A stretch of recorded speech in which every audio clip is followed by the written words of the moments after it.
পবিত্ৰ ঈদৰ দিনাই আহিল এক দুখবৰ মক্কাত পদপিষ্ট হৈ মৃত্যু অসমৰ ৩গৰাকী হজযাত্ৰী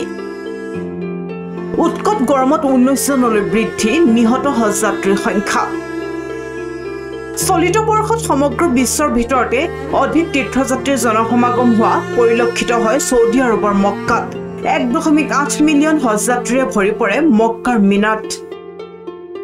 প্ৰচণ্ড গৰমত ১৯ জন জৰ্ডিয়ান আৰু ইৰানিয়ানৰ মৃত্যু খবৰ অহাৰ লগতে ৩ জন অসমৰ হজযাত্ৰী পদপিষ্ট হৈ মৃত্যু হোৱাৰ দুখবৰ পবিত্ৰ ঈদৰ দিনাই আহি পৰাত পৰিয়ালৰ মাজত লাগে হোৱা দোৱা মৃত হজযাত্ৰী কেইজন ক্ৰমে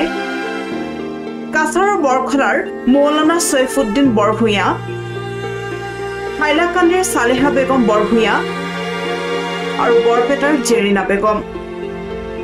সৌদি আৰবৰ স্থানীয় হাস্পতালৰ মৰ্গত ৰখা হৈছে দুজনৰ মৃতদেহ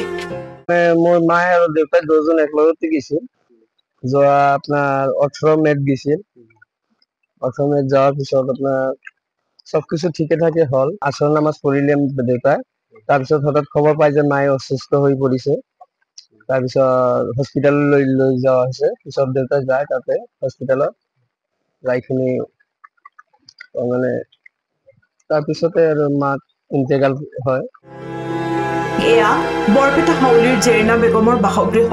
18 মেত স্বামী আবুল হুছেইনৰ সৈতে হজ কৰিবলৈ মক্কালৈ গৈছিল মহিলাগৰাকী পদপিষ্ট হৈ অসুস্থ হোৱা মহিলাগৰাকীক চিকিৎসালয়ত ভৰ্তি কৰোৱা হয় যদিও চিকিৎসাধীন অৱস্থাতে তেওঁৰ মৃত্যু হয় সৌদি চৰকাৰৰ তত্ত্বাৱধানত মক্কাতে মহিলাগৰাকীৰ মৃতদেহ জানাজা সম্পন্ন কৰা হয়